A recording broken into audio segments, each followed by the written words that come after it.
about Angry Birds 2, we thought, well, what is the audience going to be expecting from the movie? Probably going to expect more battles between birds and pigs. And we really wanted to do something that surprises people. And so that led us to the idea, what if something big happens and it causes the birds and pigs to have to team up and work together? We're gonna need a bigger slingshot. Zeta is threatening both the birds and the pigs. And for the first time, they gotta join together. All of a sudden, pigs want a truce. So two enemies team up to fight a bigger enemy, and it's great because it expands the universe and expands what we know about the Angry Birds world. It was definitely a challenge, but everything we do is a team. We had a really solid team, so we could make it funnier and funnier and more beautiful as we went.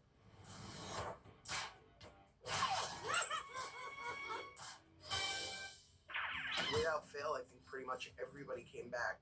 What? And I think it's a testament to the joy and the fun of the first film, but also to the promise of the sequel. I was like, okay, this has potential to be as good, if not better. And I think they've really hit it out of the park. It's almost a reverse hero's journey in that Red starts off the movie as a hero. He's the leader and very well respected in the community. I'm sorry, guys. We're taking over the blue line. Official business. Of course, anything for you, Red. So when the birds first get the balloon from the pigs, Red really resists that idea. Dear birds, we humbly request a truce. Can we talk? What? No! This is just another one of their pranks. He's angry because he's scared, I'm not afraid of anything. and he doesn't like that. And so the whole movie is kind of him dealing with his anger and trying to muscle through his difficulties to save the planet. Kind of bums Red out a little bit. He doesn't think he's going to be a hero anymore. And so now the birds and the pigs are no longer enemies. They're actually now frenemies. We gotta stop that super weapon. Jinx! Oh. The fun of having them team up was we get to have these guys that don't really totally trust each other bumping heads a little bit. We got a lot of jokes out of that. As you can clearly see, this is a volcano. Volcano is what my assistant was going to say. Assistant? You're the assistant. No.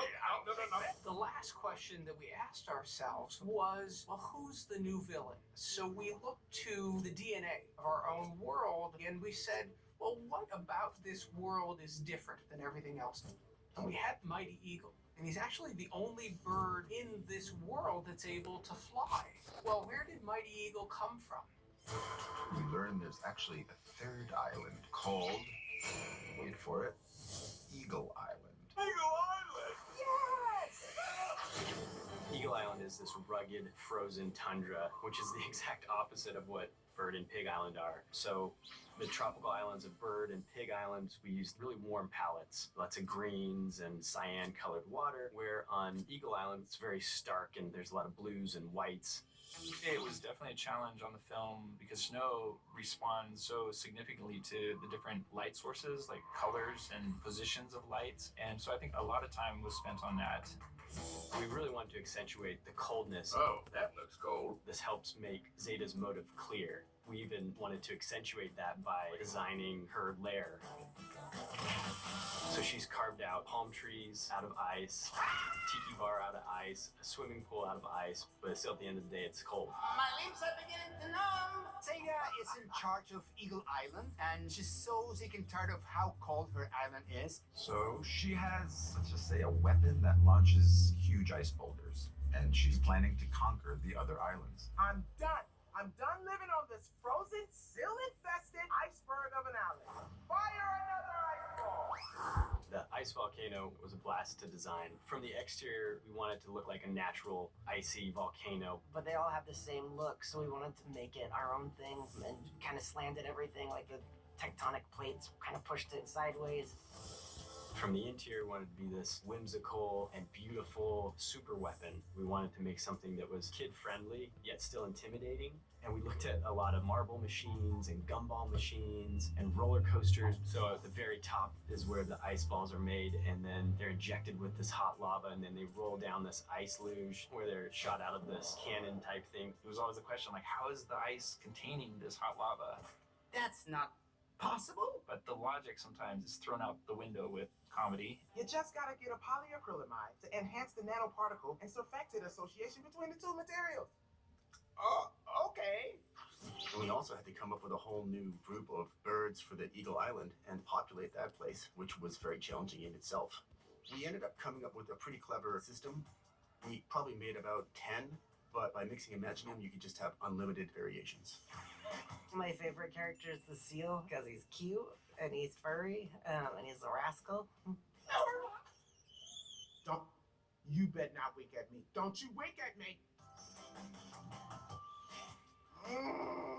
If I was stuck on Eagle Island for a day, I would hang out with the little seal.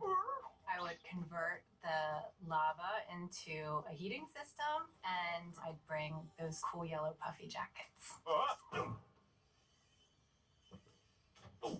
I would probably do what our Angry Birds did and get into an eagle costume and just act like an eagle.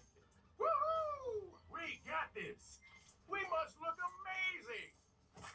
John, our producer, had that idea that they get in by being in an eagle costume, and we all saw the potential and how funny that could be. The Harvey costume itself is truly the concept of the movie, all brought together in one idea, which is the birds and pigs forced to work together. What's going on down there? It was pretty hilarious, and the voice that Bill Hader does is awesome. It had me crying. Hello, fellow eagle gods! Oh, now he's doing a voice. Harvey was harder than I thought he was going to be. Usually in animation, you're trying to avoid stiff movement, but in this case, we wanted to do stiff movement.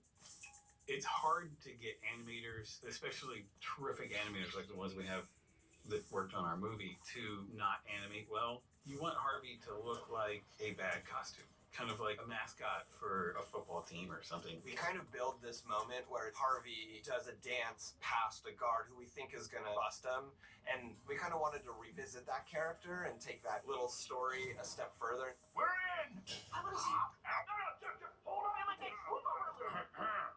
Uh-oh. So me and one of the storyboard artists, Steve Raggio, we went to college together and both of us breakdanced. And we were more terrible than Harvey at breakdancing, but I knew when we had a breakdancing scene that C had to do it because, man, he knocked it out of the ballpark. It's like a little popping and locking. A little what? I like doing the big kind of comedy pieces, so the breakdancing was pretty fun. It's fun to work on that kind of stuff when you get that instant reaction from people. Like, who would have guessed that if you breakdanced a little bit back in college that you would end up having to draw a sequence of a bunch of birds and pigs in a costume breakdancing? So it's like, why not? Let's do it. It's funny. There's something so unbelievably funny about this movie that is almost like a laugh a minute. Oh, BT dubs, you misspelled heist. It's EI, not IE. I corrected it for you. Don't worry, it's a common misperception. Well, thank you! I think that the comedy of Angry Birds really plays to the top of everyone's intelligence who made it. It doesn't try to pander to kids. It's just jokes that you would make writing for any screenplay. And I think kids will appreciate that. And adults. Someone's coming! Quick, hide! It's a family movie. It's beautifully made. I mean, the colors, the voices, the camaraderie. Thank you! I like her. Our director, Thurop Van Orman, created a bunch of great shows on Cartoon Network, and Thurop is so terrifically talented and funny, and I think is the big reason this movie is as funny as it is. I think the reason that it's really funny is because we had a really solid story that people were immersed in, and so we could surprise you with jokes. But I'm really proud of the emotions in this movie that we tracked with Red and could make this grumpy, funny guy a little more vulnerable.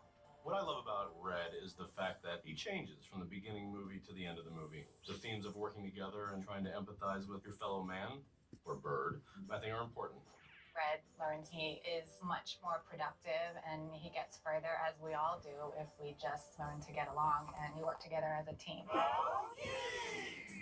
lot of the artists who work on this movie, and just a lot of artists in general, you get into art because you want to retreat into your own world. You want to do your own thing. You don't want anyone telling you what to do. And then we all work together and are all told what to do. And you all have to work with all these other people, and it's way harder than if you just got to do whatever you wanted to do by yourself. but it comes out so much better in the end because you had all this input from all these other people who are all amazing. Fred, I didn't do this all on my own. Right. Because we're a team. What impressed me most about my first job in animation was the other artists that I was working with. It felt like I had found my place in the world. It was like, oh, I belong here. These are my people. And I still feel that way after 30 years in the business. For kids who are interested in getting into animation, I would say draw a lot. If you love doing it, you're going to get good at it, and eventually you'll find your place. I would say just be a student of animation, of drawing, of illustration, of composition. Just let your imagination go and don't be afraid to try anything because you never know what it's going to lead to. Yeah, just do it. Just get in there and practice. The other thing that I would say is it's really about relationships. It's always working well with people because it really takes a team effort to make it happen. We are strongest when we all band together, just like Super Strength. Okay, Gary,